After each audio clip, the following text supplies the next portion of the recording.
Hello friends, welcome back to my channel smart cramming. कैसे हैं आप लोग। आज के वीडियो में हम जानेंगे कि हम लर्निंग गैप को कैसे कम कर सकते हैं।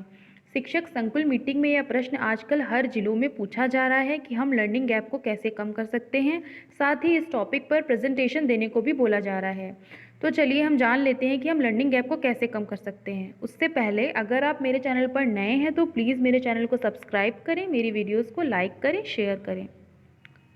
ये है चार्ट जो मैंने प्रिपेयर किया था प्रेजेंटेशन के लिए। शिक्षक संकुल मीटिंग में जो होते रहते हैं, अपने विचारों को हम कैसे रखें उस पर हमको प्रेजेंटेशन देना पड़ता है, तो मैंने चार्ट बना लिया था।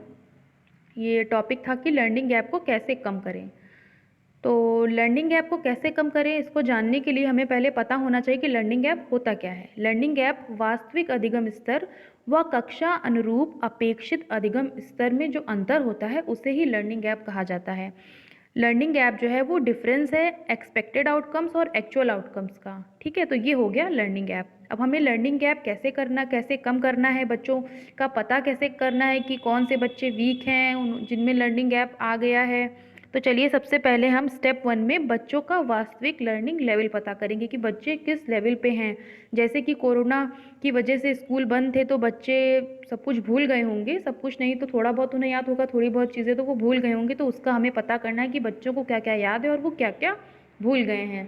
तो सबसे पहले हम बच्चों का वास्तविक लर्निंग लेवल पता करेंगे। उसके बाद स्टेप 2 है कि हम मुख्य लर्निंग आउटकम्स की सूची बनाएंगे। जो मेन लर्निंग आउटकम्स हैं, जो बच्चों में दिखने चाहिए, जो बच्चों को अर्जित होने चाहिए, उनकी उनकी लिस्ट बना लेंगे सबसे पहले। उसके बाद हम बच्चों का बेस लाइन असेसमेंट करेंगे। जो लर्निंग आउटकम्स, जो हम लोग ने मेन लर्निंग आउटकम्स की सूची बनाई है, उस पर आधारित ही हम बच्चों का जो बेस लाइन असेसमेंट का जो प्रपत्र या क्वेश्चन पेपर बनाएंगे, उस पर बेस्ड ही हम लोग बच्चों का टेस्ट करेंगे। तो हम लोग बच्चों का आरंभिक परीक्षण करेंगे आकलन प्रपत्रों के माध्यम से। आकलन प्रपत्र इवेल्युएशन फॉर्मेट्स जो हैं, जो मैंने कई वीडियोज़ में शेयर किए हैं, हिंदी के, इंग्लिश के और ईवीएस के, आप उसको देख सकते हैं।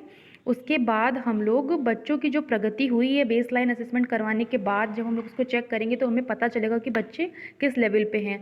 उसको हम लोग बच्चों की प्रगति के अनुसार जो है वो हम लोग बच्चों की प्रगति को हम लोग प्रेरणा तालिका में दर्ज कर देंगे। जो प्रेरणा तालिका हमारे विद्यालय में चस्पा है, उस पर हम लोग बच्चों की प्रगति को दर्ज कर देंगे। उसके बाद स्टेप 5 में बच्चों की प्रगति के अनुसार आगे के कार्यों के लिए मुख्य लर्निंग आउटकम्स की सूची बनाएंगे। अब उसके बाद हम लोग को पता चलेगा कि बच्चे किस लेवल पे हैं। उसके बाद हम बच्चों को कौन कौन से लर्निंग आउटकम्स जो हमें अचीव करवाने हैं उसकी हम लोग लिस्ट बनाएंगे। फिर उसके अकॉर्डिंग जो हम लोग नई समय सारणी बनाएंगे, ध्यानाकर्षण के हिसाब से नया टाइम टेबल हम लोग बनाएंगे।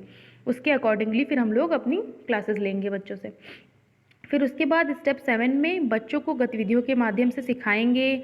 गतिविधियाँ शिक्षण तकनीकों का प्रयोग करते हुए हम लोग कक्षा संचालित करेंगे। जो हमारी ध्यानाकर्षण हस्त पुस्तिका है उसमें 18 तकनीक दी हुई हैं जो हम लोगों को कक्षा संचालन के दौरान इस्तेमाल करनी है। जैसे कि टीएलएम के माध्यम से पढ़ाना, जो हम लोग पढ़ाते ही हैं, और प्रश्न पूछना बच्चों से, नवाचार का प्रयोग करना, रोल प्ले करवाना, कहानी के माध्यम से पढ़ाना, बच्चों से बातचीत करना, समूह कार्य कराना और प्रोजेक्ट कार्य आदि के माध्यम से हम बच्चों को पढ़ा सकते हैं।